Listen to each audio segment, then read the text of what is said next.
سلام نعخم يخون زخبركن زخوركمن أب استفلالي بوتا زلخم تخطاتلت مدب MTV سلام تاي زخبرن زعززن يبصحخم أب زلخم بب جزيخم سلام نعخم يخون امبار لومي كمي جركا حقو السدرابيت كهلوكا ويكا حقو السدرابيت زلو بيت ويكا حدار ويكا نابرا كتهنس كم تخيل ذهبنا ممرهي اب عمد تعنا داس إرترا مالتي بممهر بأمنة صقاي زتدالوه ناباخم ككافلوكم حجو اندقنا تمليسوكم اللهو انديامو بحبار كوينا نسمع نكفل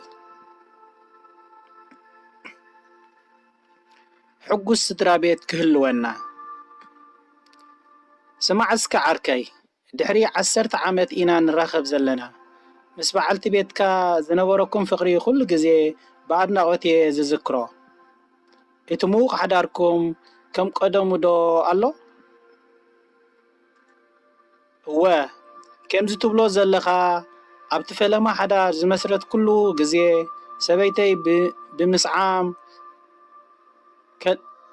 كلبي دما بمنباح يقبلن نيرام أبز أوان زي جنا تجلابيتيو أب حدار فقرن متحللاين مسجزي أب كندي إن حيلة زغيد سلام تايو إن لحلح زغيد يلحلح ديو بحكي زغبركا أنبابي بعل حدار كون أي تخون صوتان عدمن بزي قدس إذا حتو إزيان نخلاتنا بمعريا اتملكتنا أمو حبيرنا نحسب الله أما أكل حبرة السب كم إن نقبر متن بزح عينة حدار إنا تعذبنا إنا نعبي بزحات سبات عبيتنا يخون كبابينا بإن عزوبو نحدار كونتات أب حدار زلنا الرأيا كم إذن يخيليو أمونغو أب فقر زمولو سدرا زعبي أب سلام ألبو بيت زعبين استفلالين حدار التمامتا كله زقرم أيكونن إذا قنا قبو يو مالت أيكونن كل حدارون كومو يو إلنا كندمدمو أيقبان لومي حدا نجر كنردا إنا قدمي قنا نزحتون نملسا حقو السدرابيت كله كاتدلدو تباهيلو حتى ما يجم قبو أيكونن كلنا كم إن دلي زمات سلازي كونه ملسخا وي ملسخي وي اون ملسنا كميدا برقص امبر ازيو برقص انتاي حتو ايوزي ان بالاون اي سانن نخون لازي حتو زي كمت استدليه مخنيات قدا بولس سدرابيت نختونن مجمرتا كتر بهاجي كم زدلي نمئمانيو بولس سدرابيت نمونان فولي كمراوي منجدي يبولون انتايدا أبايتا كون كخون اتمستير والقاو توقسو يو أمونغو مسامتي زهلو متحللاي وي زي مقداو ناي عدل نغيريو إلكا محلاف قبو أي مسلنن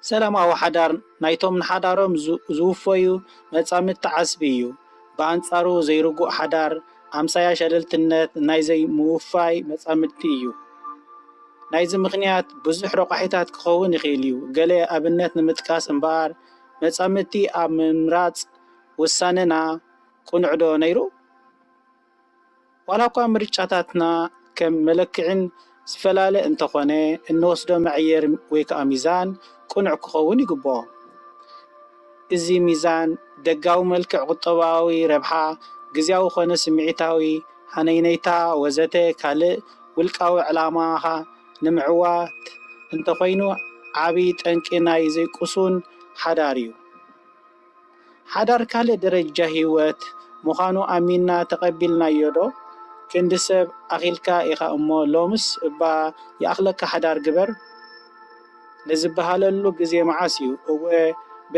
بعد ما عاقم أدى مس أخلنا با تحساس با مس بسلنا ብቁጠባዊ ርእስና ምስ ከኣልና ወዘተረፈ መምዘኒታት እዩ።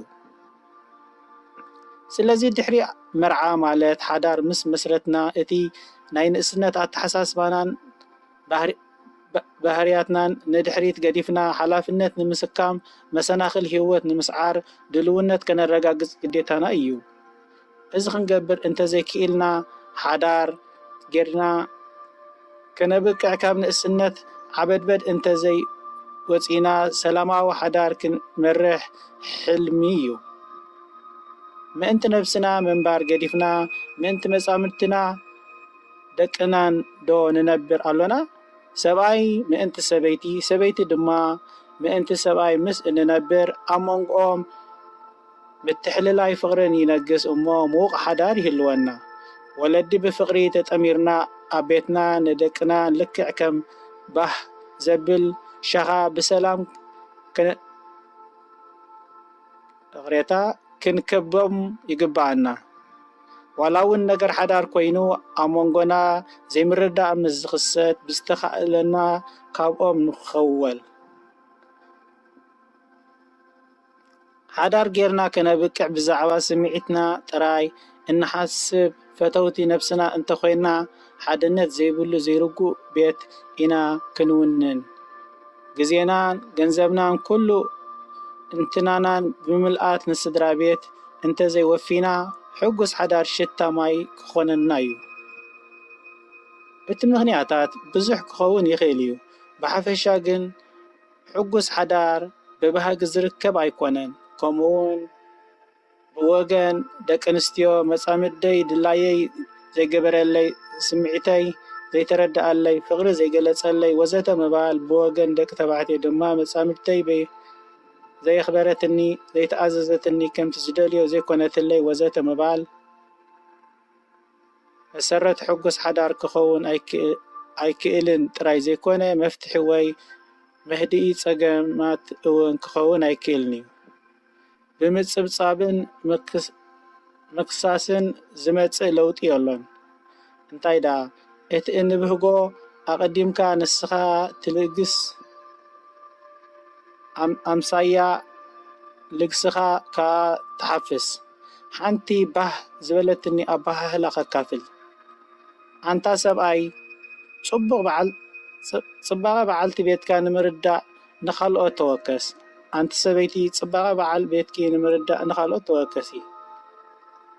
እንታይ እዩ ክብል ደሊዶ ኢልኩም ኣይተጋግኹምን። ኣነ እውን ኣብቲ መጀመርታ ግርዩ ኢልኒ ድሓር ግን በሪህለይ ኣብ ኢድካ ዘሎ ወርቂ ዳርጋ ጨርቂ ዝብል ምስላኻ ሰሚዕኩም ዶ ትፈልጡ?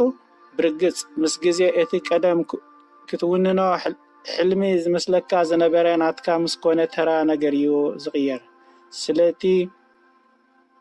ስለዚ እታ ብፍቕራ ሓነን ኣቢላትካ ዝብሃካያ ጎርዞ ሎሚ ናትካ ምስ ኮነት ደኣ ኣበይ ከይዱ ሃነይነይታ? እቲ ብፍቕሩ ኣፍዚዙኪ ዝነበረ ጎበዝ ሎሚ ናትክ ምስ ኮነ ደኣ ኣበይ ከይዱ ሃነይነይታኺ? ኩሉ ነገር መመድረኹ ኣለዎ። ኣብ ግዜ ሌላ ዕርክነት፣ ሕፀ፣ መርዓ፣ ሓዳር ኩሉ ነናቱ ኩነታት ነናቱ ጽባቐን ኣለዎ። ቅድሚ መርዓ ዘሎ ናይ ማዕረይ ሽኮረይ ህይወተይ ርዱ እዩ። ድሕሪ መርዓ እውን ከምቲ ኣብ ዝተፈላለየ ራይታ ኣብ ዝሓለፈ እዋን ኣብዚ ዓምዲ ዝወፀ ዝተኻእለካ ነቲ ዝነበረና ናይ ፍቕሪ ምግላፅ ንቐጽሎ ብዓብኡ ድማ ነቲ ክውንነት ምቕባል ተቐቢልና ድማ በብደረጅኡ እናተሓላሉና ብፍቕሪ ስኒትን ክንነብር የድሊ እምበኣር ናይ ሎሚ ጽሑፈይ በዛ እትስዕብ ኣነቓቓሒት ዛንታ ክዛዝሞ እየ። ብሩኽ ንባብ ብሩኽ ቅኔ ኣይትተስፎ ወሰን ኣብ ፖርትላንድ ኦራጎን እዩ። ንሓደ ዓርከይ ካብ ኤርፖርት ክቕበል እናተጸበኹ ከለኹ ድማ እዩ እቲ ኣጋጣሚ ሓደ ካብዞም ህይወት ዝቕይሩ ብዘይተጸበኻዮም እቱ ዝብለኻ ኣጋጣሚ እዩ። እዚ ከዓ ዳርጋ 2 ሜትሮ ኣብ ቅድመ እዩ ዘጋጥም ዘሎ። ኣብ መንጎ እቶም ተጓዓዝቲ ንዓርከይ ብትርባጽ እናተጸበኹ ከለኹ ሓደ ሰብኣይ ፈኮስቲ ሰናጡ ተሰኪሙ ናባና ገጹ ክስጉም ተዓዘብኩ። ናብቶም ኣብ ጎድነይ ቆይሞም ዝነበሩ ስድርኡ ድማ ብቕልጡፍ በጽሐ። መጀመርታ ኣእጋሩ ዓጺፉ ብምብርካኽ ንንእሽተይ ወዱ ዕድሚኡ ከባቢ 6 ዓመት ኣቢሉ ይኸውን ስሙ ብምጽዋዕ ነዊሕ ፍቕራዊ ምትሕቑቓፍ ተወሃሃቡ። ክፈላለዩ ከለዉ ድማ እቲ ኣቦ እንቋዕ ገጽ ንገጽ ኣረኣየና ኣዝየ ናፍቐካ ክብሎ ሰማዕኩ።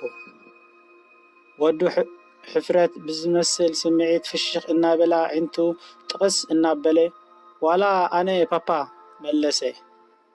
መሊሱ ካብ ዝተኸርመዮ ሓፍ ብምባል ኣዒንቱ ናብቲ ዓብዪ ወዱ ብምትካል ምናልባት ዕድሚኡ ካብ 9 ክሳብ 10 ዓመት ኣቢሉ ይኸውን።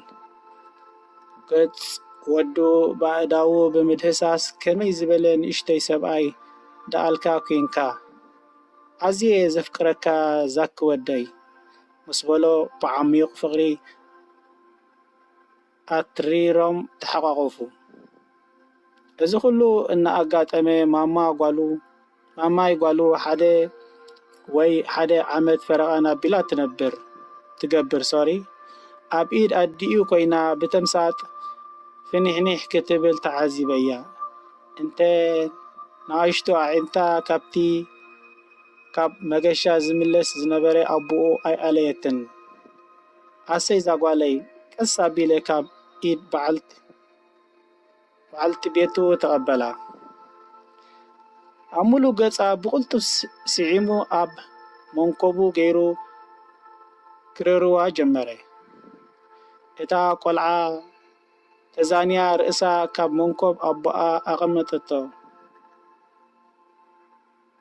ድሕሪ ቁሩብ ግዝያት ጓሉ ንዓብዪ ወዱ ብምሃብ እቲ ዝበለጸ ኣብ መወዳእታ ብምባል ናብ ሰበይቱ ቀሪቡ ካብቲ ኣቐዲሙ ዝረኣኽዎ ቅሬታ እቲ ዝነውሐ ብርቱዕ ስምዒት ዘለዎ ስዕመት ክሰዓዓሙ ረኣኽዎም። ንኻልእ ኣብ ኣዒንታ ብምትካል ድማ ኣዝየ ዘፍቅረኪ ብምባል ብትሑት ድምፂ ተዛረባ። ብኢድ ንኢድ ተተሓሒዞም እውን ምስ ብሩህ ፍሽኽታ ትኽ ኢሎም ተጠማመቱ። ኣብ መጀመርታ በቲ ኣብቲ ውዕውዕ ስምዒት ተመርኲሰ ሓደስቲ ምርዑት እዮም ዝኾኑ ኢለ ብውሽጠይ በቲ ዝተዓዘብክዎም ናይ ደቆም ዕድመ ግን ንግምተይ ውዱቕ ገይረ ከምኡ ዘይኮነ ደምዲመ።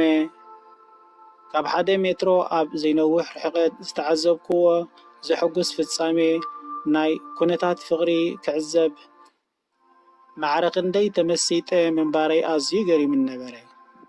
ቅዱስ ነገር ወሪርኒ ብሃንደበት ዘይምችእነት ተሰሚዕኒ ነብሰይ ግን ብፍርሒ ክትዛረብ ሰማዕኩዋ። ዋው ካብቲ ምርዓዊ ክንደይ ገይርኩም ኣለኹም ሓቲተዮ። ብሓደ ካብ እንኸውን 14 ዓመት ካብ እንምርዖ ድማ 12 ዓመት ጌርና ኣሎና ብምባል ኣዒንቱ ካብ ገጽ ሰበይቱ ከይፈለየ ብሓጎስ መሊሱለይ። ካብ እትገይሽ ክንደይ ጌርካ ቀጺለሉ መወዳእታው እቲ ሰብኣይ ቁሊሕ እናበለ ገና ሕጉስ ፍሽኽታኡ ናባይ እውን ብምልጋስ 2 ሙሉእ መዓልቲ ኢሉ መሊሱለይ። 2 መዓልቲ ጥራይ ተገረምኩ። በቲ ዝነበሮም ሰላምታ እንተወሓደ ኣዋርሕ ወይ ዓመታት ዝገሹ እዩ ዝመስል ነይሩ። ስምዒታተይ ከም ዘሽኩዕኒ ተረዲእኒ ፍጹም ተደኒቐ። ጠብለቕለቐይ ከም ጸጋ ተመሲሉ ክሓልፈለይ እናተተስፈኹ ብዘይርድኢተይ ሓዳረይ ድሕሪ 12 ዓመት ከምዚ ዝበለ ስምዒት ክህልዎ እትስፎ በልኩ። እቲ ሰብኣይ ፍሽኽ ብምባል ሃንደበት ደው በለ።